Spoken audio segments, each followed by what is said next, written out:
toujours plaisant, une deuxième émission, parce qu'on voit qu'on peut établir une relation, commencer à développer quelque chose. Et là, c'est le cas avec Sébastien Lantier. Coup de cœur à la première émission, en compagnie de M. Cousineau. Oui. Et là, cette fois-ci, vous êtes accompagné d'un autre futur coup de cœur, je suis sûre, parce qu'elle était très sympathique en coulisses. Présentez-nous.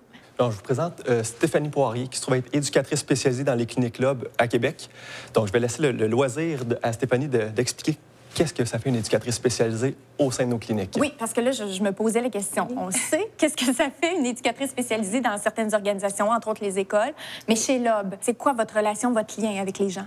Chez Lob, l'éducatrice spécialisée, en fait, assure l'utilisation des appareils auditifs, des aides de suppléance à l'audition aussi qui existent, mais travaille en étroite collaboration avec les audioprothésistes. Donc, l'audioprothésiste, vous êtes quoi, le premier contact avec le client et par la suite, vous référez à une éducatrice spécialisée? Dans le fond, on travaille en équipe. C'est-à-dire que, exemple, Stéphanie va voir au niveau de l'adaptation, au niveau des appareils auditifs avec le patient. Puis de mon côté, ça va être plus au niveau de l'ajustement. Donc, je me plais à dire que l'éducatrice spécialisée, c'est le sourire. Hein? C'est la personne qui va réconforter, qui va materner en tant que tel le patient.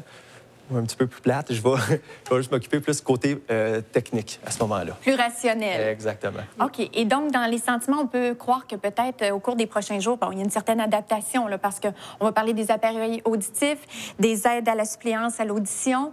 C'est quoi la différence, en fait? Parce que oui, il y a une adaptation pour chaque appareil, mais expliquez-nous, qu'est-ce que vous nous présentez aujourd'hui? Oui, bien sûr. Donc, les appareils auditifs, eux, vont permettre de mieux entendre, donc de mieux comprendre les mots dans la vie de tous les jours.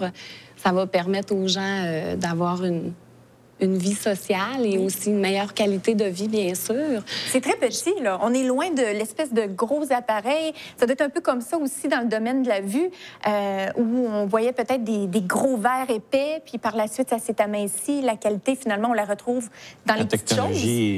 On a des nouvelles technologies partout qui nous permettent d'améliorer nos produits. Puis ça, c'est ça qui fait que dans le quotidien, les clients ou les patients sont beaucoup mieux.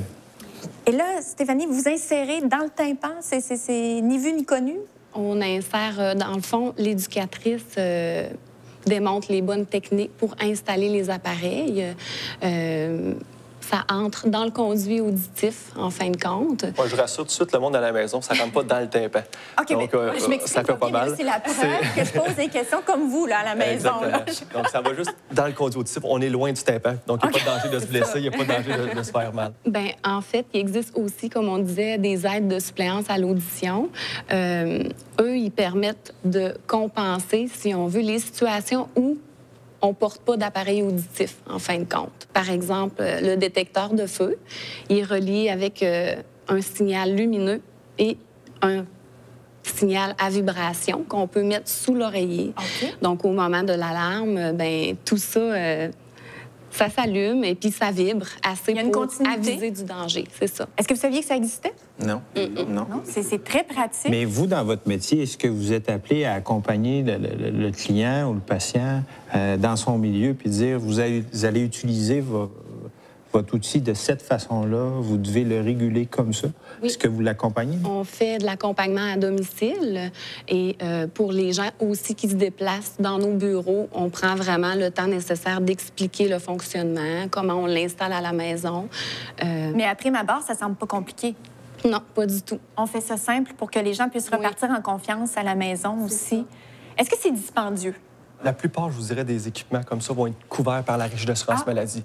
Donc, aucun frais pour le patient, que ce soit la Régie d'assurance maladie, la CSST. Il y a plusieurs organismes qui peuvent rentrer en ligne de compte pour défrayer le coût des appareils. Ah, ça, c'est bon à savoir. Puis, êtes-vous sportif? Parce que là, je pense qu'il y a une petite invention bien plaisante oui, sur le comptoir. Un peu. Mais dans le fond, il y a les aides de suppléance pour se protéger. Exemple, on parlait du feu, le réveil matin à ce moment-là. Mais il y a aussi côté bouchon fait sur mesure, les embouts sur mesure, qu'on peut utiliser pour se protéger au niveau de l'oreille, que ce soit pour les travailleurs, je pense à exemple les travailleurs de la construction sur le marteau-piqueur, où est-ce que ça amène beaucoup de bruit. On va faire des bouchons sur mesure de l'oreille pour être sûr d'avoir une bonne étanchéité pour protéger, réduire le bruit. tout simplement. L'autre chose qui est très, très, très intéressant, ça va être plus aussi pour ceux qui écoutent de la musique. On fait notre jogging. Souvent, le problème qu'on entend, c'est que les écouteurs ne tiennent pas, ils tombent des oreilles, ça débarque. Ce qu'on fait à ce moment-là, simplement, on fait un moule de l'oreille, puis le moule est appliqué sur l'écouteur. Donc, à ce moment-là, quand on met nos bouchons dans nos oreilles, on est sûr il est bien que ça stable. sortira pas. Exactement. Puis ce qui est intéressant, c'est qu'en ayant un bouchon sur mesure, c'est que ça bouche le conduit auditif aussi. Donc, on n'a pas besoin de mettre le volume dans notre MP3, iPod. On le met plus faible. On n'a pas besoin de le mettre aussi fort. Donc, on se protège de cette façon-là également. Donc, il n'y a pas juste des appareils auditifs qui vont aider des personnes qui ont des problèmes de surdité. Non, exactement. On touche vraiment l'ensemble de la population, que ce soit les jeunes enfants avec des bouchons de baignade, par exemple, les jeunes qui font des otites à répétition.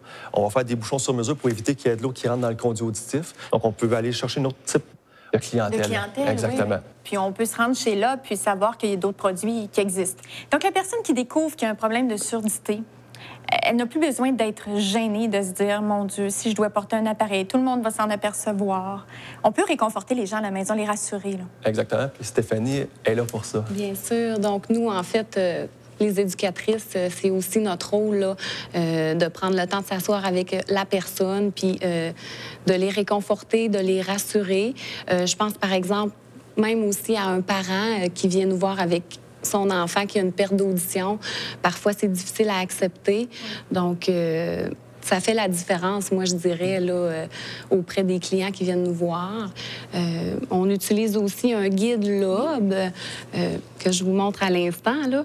Donc, là-dedans, il y a vraiment plein d'explications. Nous, les éducatrices, on s'aide de ça, en fait, là, dans notre travail. Une formation pour vous, puis un complément pour le patient. C'est vraiment conçu pour le client. Ouais. Est-ce qu'il y a des examens de dépistage qu'on peut faire, comme au niveau de l'optométrie? Les gens viennent toutes les années. Vous n'êtes pas obligé d'avoir de problèmes visuels, mais vous venez voir si vos yeux sont en santé.